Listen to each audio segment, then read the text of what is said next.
He's a missing persons. He's got dementia. What was he like before you clocked? I don't think he was actually in conflict. He was snoring, but he was still not giving me his hands. Remember the video I did about 4 months ago where the military veteran with combat-related dementia goes missing, then cops find him 10 miles away at a gas station? Why were you inside his car? Do you take any kind of medication or something? No, your pupils are very, very, very tiny. But instead of helping him, they treat him like a criminal. Can you look up in the air for me? Go ahead and turn around and put your hands behind your back for me. You got cocaine in your nose. And literally beat him up. Let go of my hand, goddammit. Let go of my hand, goddammit. You understand me? Put your hands behind your back. They were still trying to prosecute this man just to cover their own asses. Well, huge update, the criminal charges have been resolved, a lawsuit has been filed, and his attorney has provided me with new body cam footage that's also outrageous. Just a punch side of the head. That's it. I think the technical term is donkey punch.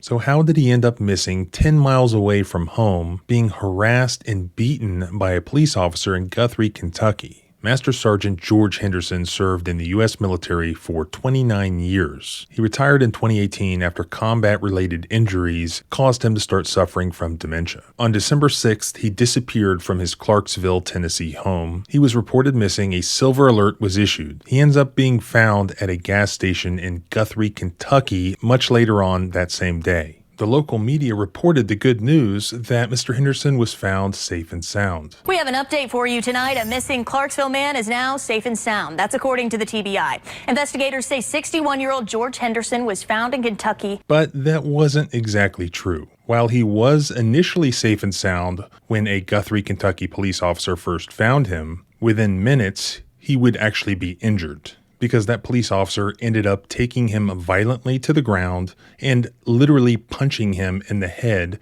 causing a laceration for which he required medical treatment, and apparently he would never be the same. And after people found out the truth, that same TV news continued to gaslight the public on behalf of those cops. Police said in a statement that they had no idea Henderson was the subject of a silver alert during that whole thing. And Tracy, police tell us the officer handled the matter in the way he was trained and in accordance to department policy. You see just how difficult the decision-making process is, right? In the throes of it all. Thank you so much. Now, how do I know that this was gaslighting? Well, in addition to the footage, I have the officer's police report. Apparently what happened was somebody had found Mr. Henderson wandering along the side of the road and dropped him off at this gas station. And apparently what happened was the first lady who was working at the gas station just sort of watched him wander around and did nothing. The second guy who's working at the gas station starts doing the same thing, and then he sees Mr. Henderson get into his car, which I take it was unlocked in the parking lot. So he calls the cops. Officer Pritchett arrives, and this is what he actually said to Mr. Henderson. How's it going, brother? How you doing? Good. Got a call about you assaulting somebody? What happened with that? But that's not true. His police report does not say anything about an allegation of an assault. This is what he wrote. I was advised of a black male entering a vehicle unlawfully at the Exxon. On arrival, I made contact with the store clerk and stated the above George was inside his vehicle. I asked George if that was true, and he stated yes. And there was no mention of an assault. It was just that this man had gotten into the store clerk's vehicle. So not only is he asking a man with dementia if he did something he didn't do, he's also asking a man with dementia if he did something he didn't do. I work with these guys. Yeah. Was it him you pushed? Who did you push? I don't know what you're looking for me. And I'm skipping around just a little bit for the sake of brevity. If you want to watch the entire conversation, I will link my prior video on this. But what the prior video did not have is the new body cam footage I have that shows what happened afterwards at the scene, which includes Officer Pritchett talking to another cop at the scene just after it happened and telling him that all that happened was Mr. Henderson got into the clerk's car. The clerk was not in the car, which he specifically notes. So he was inside his car. Yeah, so just in it. He's like, What's the carjacking statute? KRS? What's the thing? I don't know. I haven't read it. But was he in the car? He was in it. He was in it. No, but then was he in the car at the same time? No. He was in the one. Yeah. So I probably got like attempted T-butt disposition of contents or something like that, or maybe I might can get him attempted. I'd read the charge. I haven't read it. Anyway, he was inside the car. He gets out, he comes in the store. I roll up. They hit the panic alarm. I come in here. There was no assault that was alleged, nor that occurred, except, of course, the assault that victimized Mr. Henderson himself by Officer Pritchett. He's just here, dude. I don't know. He just with 2 pairs of shoes on. But I'm like, hey man, are you in his car? He was like, no. Actually, that's not what you said. You accused him of assaulting somebody. You didn't say, hey, were you in the car? How's it going, brother? How you doing?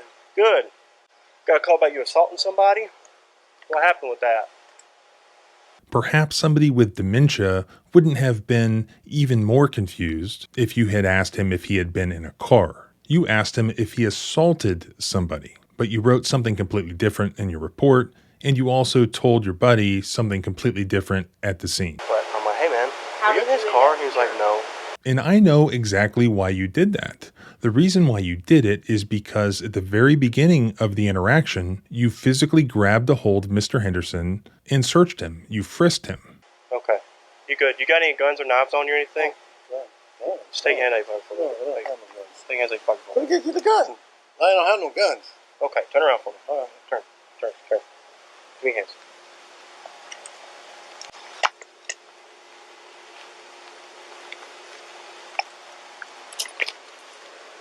Where do you live at? Walk up here. Yeah, walk up here to this counter with me. Lean up on that counter up here for me, okay? We're going to figure out what's going on. Let me talk to this other guy. Live in this area. I got you.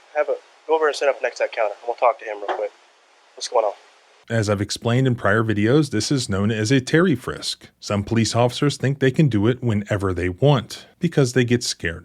But fortunately, our Fourth Amendment rights don't hinge just on when police officers are scared. There actually has to be objectively available information that an officer would have had reason to believe that the individual was armed or dangerous, or armed and dangerous. And there was no indication that he was armed or dangerous. Again, dealing with a person with dementia, when you treat them like they're armed and dangerous, like he did here, immediately accusing him of physically assaulting somebody.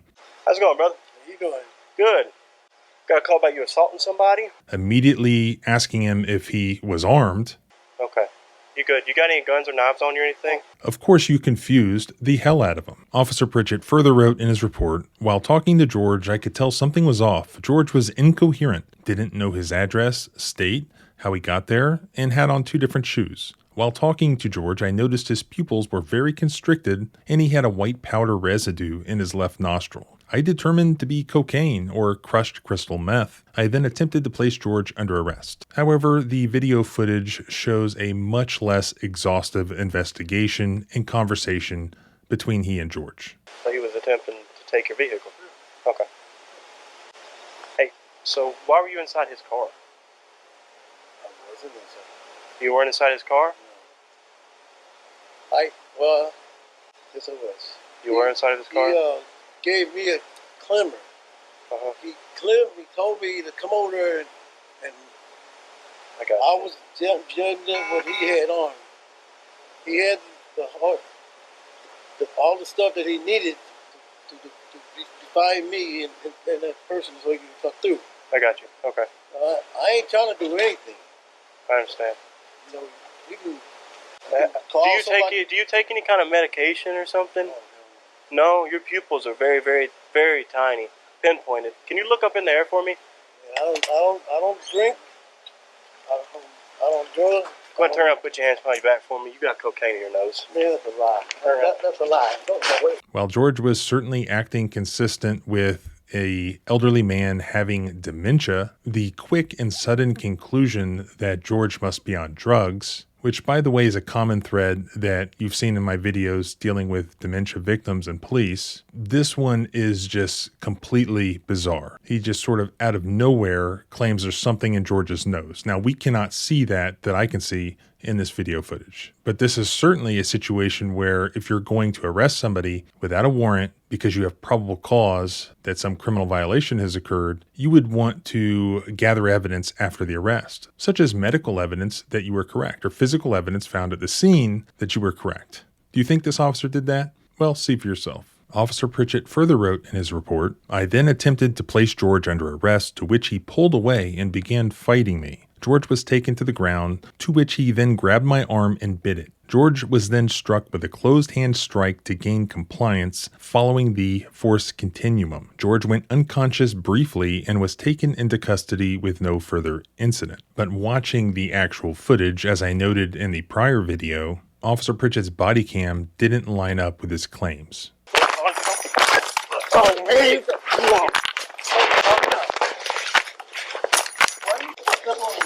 Let go of my hand, goddammit. You understand me? Put your hands behind your back. Even blurred, we can see that this cop has both of his hands on Mr. Henderson's back. Let go of my hand, goddammit. Let go of my hand, goddammit. He removes one hand to form a fist and punch Mr. Henderson in the side of the head, while simultaneously ordering him or directing him to let go of his hand. You understand me? Put your hands behind your back.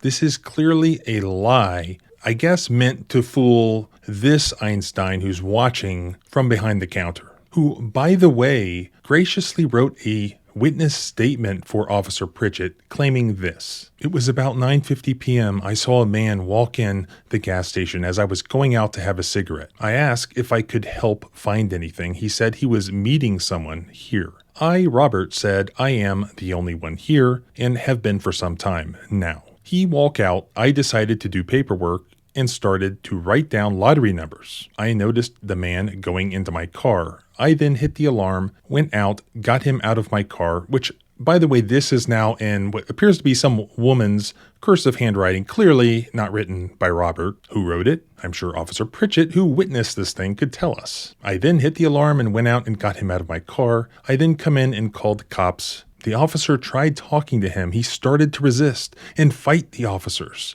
then bit and kicked the officer. I was concerned for myself as well as customers that it may get out of hand. The officer did arrest him." Now we go back to Robert's apparent handwriting, and Robert now says this: "I was scared. I am still afraid, more now than I was before. It is hard to come to work." Something illegible. "All of this has happened. I am glad that I put cameras in my car to protect, I guess, my car and me if something goes wrong. This will take time to get over and forget if I can. I am not sleeping at night because of it." So Robert was apparently really traumatized by having to watch this police officer punch Mr. Henderson in the side of the head. And he was still afraid of Mr. Henderson, despite the fact that the officer told Robert that Mr. Henderson was actually a missing person there at the scene. So he's a missing persons. Huh? He's a missing persons. He's got dementia. Now, maybe I shouldn't be too hard on Robert. I'm sure who he's actually afraid of is the agent of his government that he watched beat an elderly man with dementia, who then likely coerced him into at least halfway writing a statement with the help of what appears to be some woman to help prosecute that victim whom he watched being victimized. Officer Pritchett also wrote in his report, EMS cleared George and stated that there were no signs of concussions or concerns. And George also stated that he was okay. But let's look at the new body cam footage that George's lawyer just provided to me to see if that is true or if it's just another lie.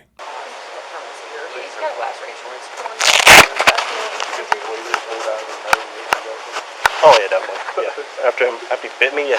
Do you know what your address is? Bit me. Officer Pritchett makes the allegation that George bit him in the hand. Yet no proof was ever provided of that. We see his hands several times. We see no evidence of any sort of bite mark. And at one point, the paramedic offers to take a look at Pritchett's hand, and he declines. And he states that, well, it was just like the kitty from SpongeBob biting him. In other words, there was no damage. No, appreciate it though. Yeah, Hello Kitty and SpongeBob. I'm okay.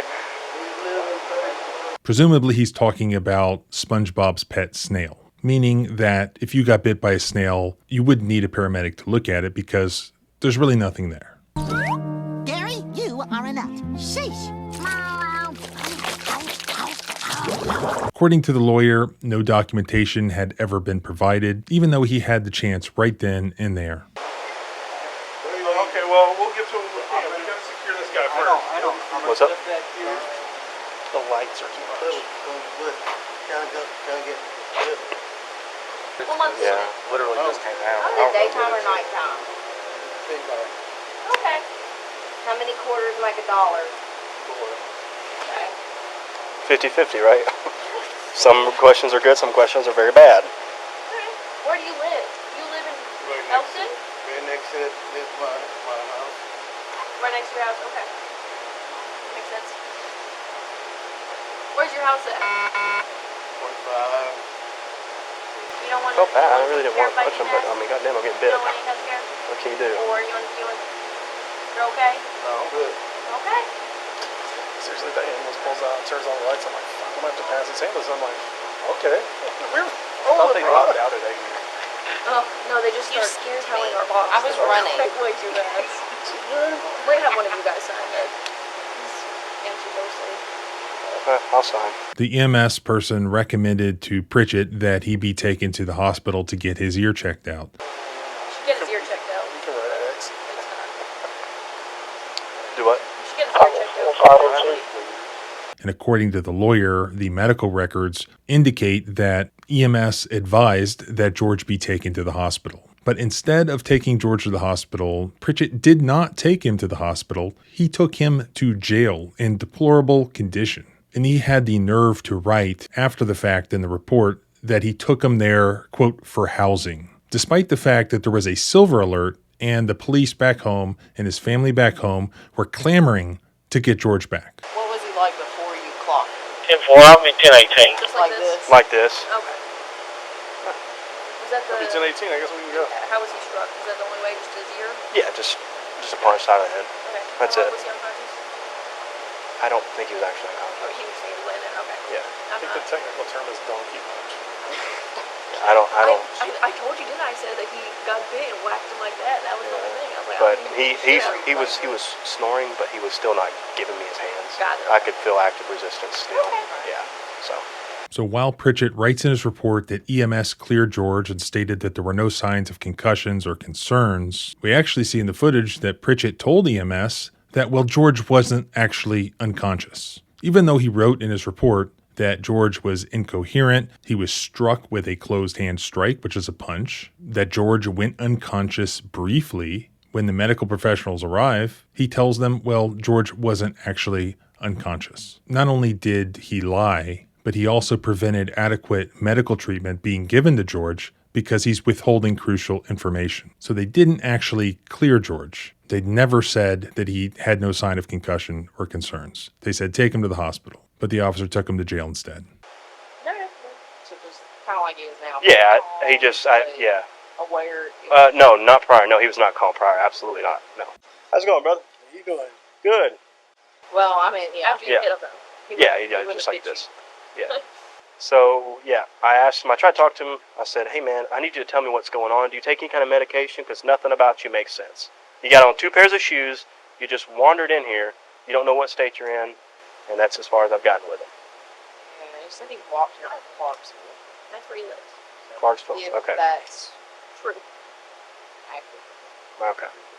How do you probably true? I have some info on that. Name and date of birth. Sir? Go ahead.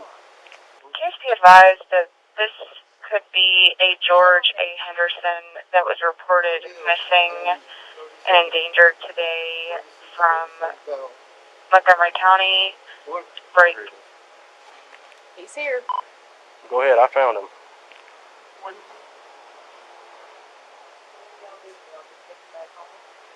Probably too, the wife had advised that the man does have dementia. He left the home today at approximately 2 o'clock, and he was last seen in dark-colored pants. It's 10-4. He's going to be matching description. I pulled over that missing guy probably about 2 weeks ago, 3 weeks ago. So he's a missing persons. Huh? He's a missing persons. He's got dementia. Okay. And something in his nose. So I don't know what's going on with him. Did you guys hear that? What? Yeah. Missing a Clarksville, he's got dementia and a drug. Dementia. You did say dementia. Do you know your wife's name? You what now? Do you know your wife's name? So after dispatch notifies Officer Pritchett that this is the missing man with dementia from 10 miles away, what does he do then? He asks the EMS people if they have a swab to swab his nose to try to now prove his case after he realizes this is the missing man with dementia, to try to prove his case that there's some sort of illegal drug on the guy's nose. Total CYA mode, but the EMS are like, no, we don't do that. You have to take him to the hospital for that. Do you guys have swabs? or Anyone anything from like the 244. Yes. Not sterile. Can you swab his nose for me? We don't have like Q-tip swabs. What do you have? Those. Okay. Yeah, we have nothing that will help you with that. Yeah. Okay. That's like. You're taking from up there. I can about have to. Yeah, probably. Still, Pritchett decides not to take George to the hospital, neither to collect evidence nor to protect the man. He just takes him to jail. But fortunately, the family did collect that evidence for the officer after the fact. And guess what? There was no narcotics found in George's system or on his body. Not a surprise to anyone else. But still, Pritchett had him charged. Did you want me to contact Montgomery and let them know about this slip trip? 10-4. He's still pending charges at this time, but you can advise he has been found. And even the prosecutor ran with that after the fact. Even after my prior video, they were still prosecuting this man with dementia. Why? To protect this police officer. Fortunately, a Kentucky grand jury who examined the case returned with a no true bill, which means the charges are dismissed and there will be no prosecution of George. Not that it matters all that much, because George never would be the same. And in January, after my prior video, while these charges were pending, held over George's head, George began to suffer seizures and he went back into the hospital in really bad shape. Late last week, a lawsuit was filed on George's behalf by his power of attorney against Officer Pritchett, seeking justice on George's behalf. In furtherance of this, I understand there is a GoFundMe set up. I will link that in the description and in the first pinned comment below if you want to help. Remember, our rights don't end where your fear begins. Freedom is scary. Deal with it.